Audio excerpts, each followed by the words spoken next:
Hello guys, welcome back in Crick with Suman, जहाँ हामी क्रिकेटका कुराहरू गर्नेछौँ। नेपालमा भइरहेका 4-5 दिन भिडियो आउन सकेको थिएन किनकि मेरो एक्जाम चलिरहेको थियो। त्यसकारण मैले भिडियो अपलोड गर्न पाइरहेको थिइनँ।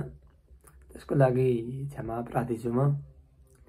अनि हिजो 81 हेरेँ, एनपिएल को शेड्युल आइसकेछ।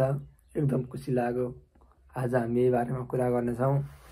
अब हेरौँ एनपिएल शेड्युल। एनपिएल सुरु हुनेछ नोभेम्बर 17 मन्डे। यसपालि धेरै काम छैन, मतलब पहिलेको जस्तो दिनमा 2टा काम छैन, अलिक लामो टाइम छ। यो एकदम राम्रो हो बिजनेस पर्सपेक्टिभले। अनि 18 तारिकमा रहेको छ, 2टा गेम रहेको छ। के भएर फ्राइडे 2टा गेम रहेको छ। फ्राइडे ठिकै हुन्छ किनकि मान्छे धेरै हुन्छन्। बेलुका हो, बेलुका हुन्छ म्याच। एउटा म्याच छ 11:45 देखि, अर्को म्याच छ 4 बजेदेखि, बेलुकाको 4 बजे। यसपालि हामीले गेम हेर्न पाउँछौँ फ्लड लाइट अन्डर टियुमा। फ्लड लाइटमा गेम हेर्न पाइनेछ। एकदमै राम्रो कुरा हो। First time in Nepal in flood light cricket game टियुमा हेर्न पाइन्छ। God bless us for this, होइन, ठिकै छ। अनि अर्को छ November 19 Kathmandu Gorkhalands versus Sudurpashchim Royal. November 20 Lumbini Lions versus Chitwan डाइनोस। November 21 Friday छ Pokhara Avengers versus Sudurpashchim Royal. November 22 Saturday Karnali X versus Lumbini Lions and Kathmandu Gorkha versus Biratnagar kings. November 23 किन सन्डे ग्याप छ किन थाहा भएन। November 24 Janakpur bolt versus Biratnagar kings. Sudurpashchim royals versus Karnali yaks. November 25 Tuesday छ Kathmandu Gorkha versus Lumbini lions. November 26 Biratnagar kings versus Chitwan डाइनोस। November 27 Lumbini Lions versus Sudurpashchim royal. Janakpur bolt versus Pokhara Avengers.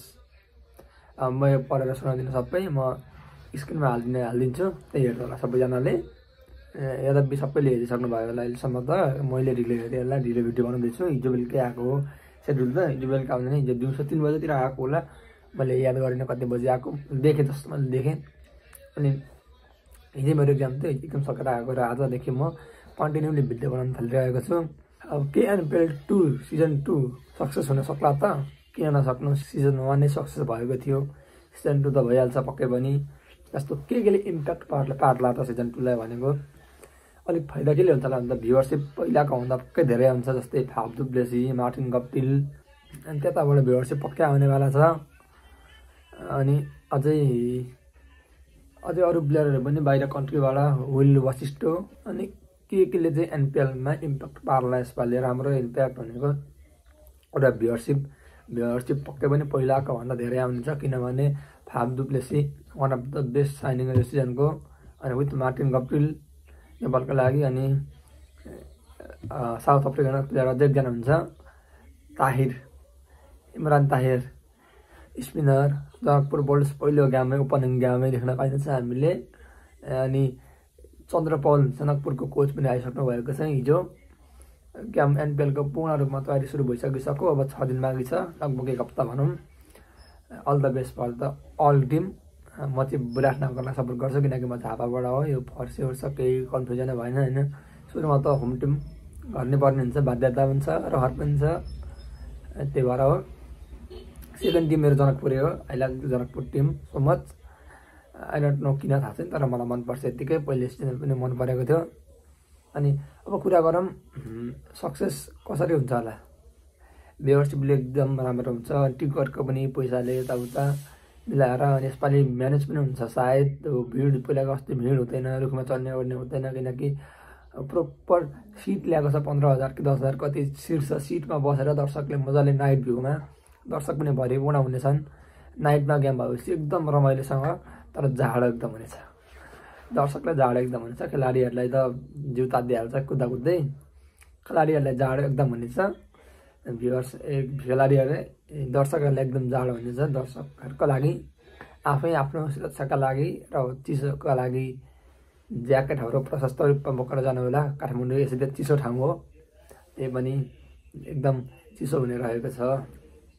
यस्तै कुरा गर्दा गर्दै अरू अब कुन टिमको जित्ने प्रोबाबिलिटी बढी छ भन्दा टिम हेर्दाखेरि अहिलेको साइनिङहरू हेर्दाखेरि फरेन प्लेयरले गर्दाखेरि एकदम स्ट्रङ देखेको टिम चाहिँ अहिलेसम्म मलाई लाग्छ बुझाना गर्छ, किनकि फरेन प्लेयरले गर्दा स्ट्रङ देखिरहेको छ। नभए जनकपुर पनि स्ट्रङ छ, अहिले कर्णयाक्स पनि स्ट्रङै छ। अनि अर्को कुन छ, सुदूरपश्चिम पनि स्ट्रङ छ।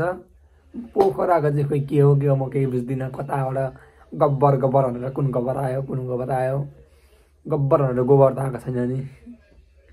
मैले देखेको छैन प्लेयर, हेरेको थिएँ हिजो होइन, मैले चिनिनँ। म त्यस्तो धेरै पहिलादेखि क्रिकेट हेरेको होइन, भर्खरै हो हेरेँ। ठिकै छ, all the best for the all team, but जित्ने विराटनगरले हो। धन्यवाद, थ्याङ्क यू। जय एनपिएलको सम्पूर्ण नेपालीहरूमा शुभकामना। सबैले रमाइलो तरिकाले इन्जोय गरौँ, झगडा गरौँ, हेरौँ।